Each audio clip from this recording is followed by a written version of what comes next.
प्रिय मित्रांनो, आज 4 जुलै आणि शुक्रवार आणि आजच्या दिवशी आपण पहिल्या वचनामध्ये पाहतो की अब्राहमाची पत्नी सारा ही 127व्या वर्षी मरण पावली आणि त्यामुळे अब्राहम अशा परक्या देशामध्ये होता की ज्या ठिकाणी तिला पुरण्यासाठी देखील त्याच्याकडे जागा नव्हती आणि ती जागा त्याने विकत घेतली आणि त्या ठिकाणी जणू काही खोदकाम करून तिचं ते शव पुरलं. हो माझ्या प्रिय मित्रांनो, प्रभू येशू ख्रिस्त आज आपल्यालाही सांगत आहे की माणसं ही शून्य आहेत आणि त्याला लागणाऱ्या ह्या गोष्टी महत्वाच्या नाहीत. परंतु माझ्या प्रिय बंधूंनो, पुढे आपण पाहतो की हा साराचा मुलगा इसाक हा वयात आलेला आहे आणि त्याचं आता लग्न करणं आवश्यक आहे. म्हणून अब्राहम त्याच्या एका चांगल्या सेवकाला पाठवतो आपल्या नातेवाईकाकडे आणि त्यांच्याकडून एक मुलगी आणून जणू काही या इसाकला द्यावी आणि त्याद्वारे त्यांचं लग्न जमवावं.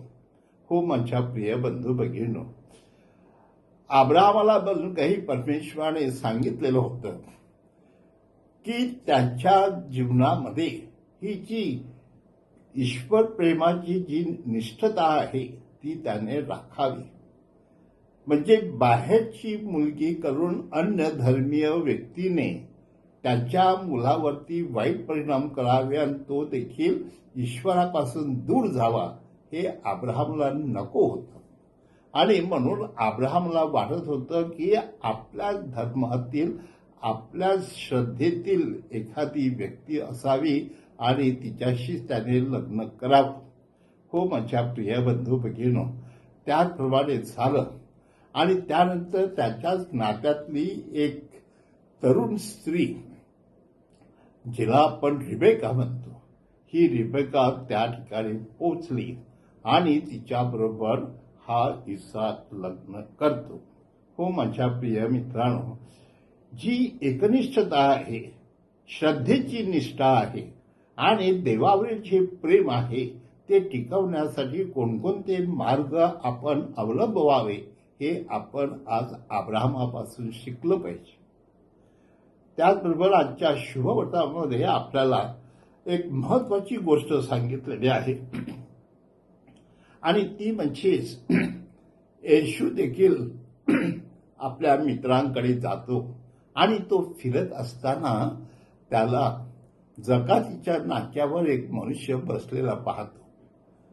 मत्तई नावाचा माणूस तो जकातीवर काम करत होता आणि जकातीच्या नाक्यावर पुष्कळ पैसा मिळतो हे जकातीच्या नाक्यावर काम करणाऱ्याला माहिती असते.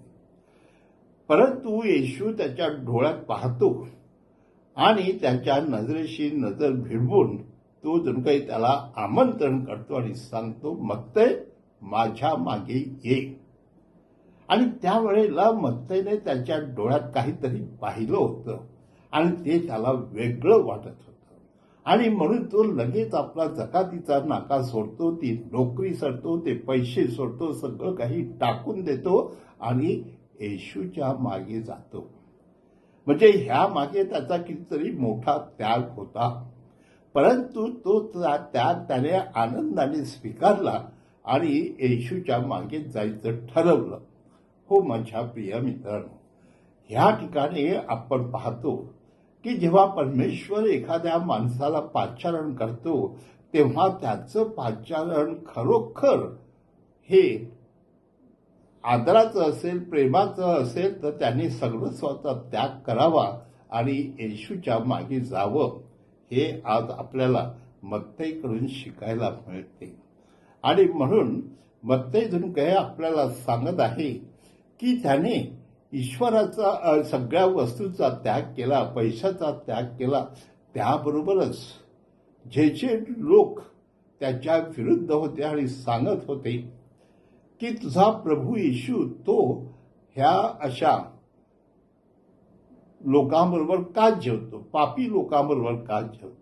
हो माझ्या प्रिय बंधूंनो, येशूही त्या ठिकाणी उत्तर देतो की मनुष्याचा पुत्र ह्या जगामध्ये आलेला आहे तो केवळ लोकांवर प्रेम दया क्षमा करण्यासाठी आलेला आहे. म्हणजे निरोग्यांना वैद्याची गरज नसते, ती पापी लोकांना असते किंवा ते रोगी लोकांना असते.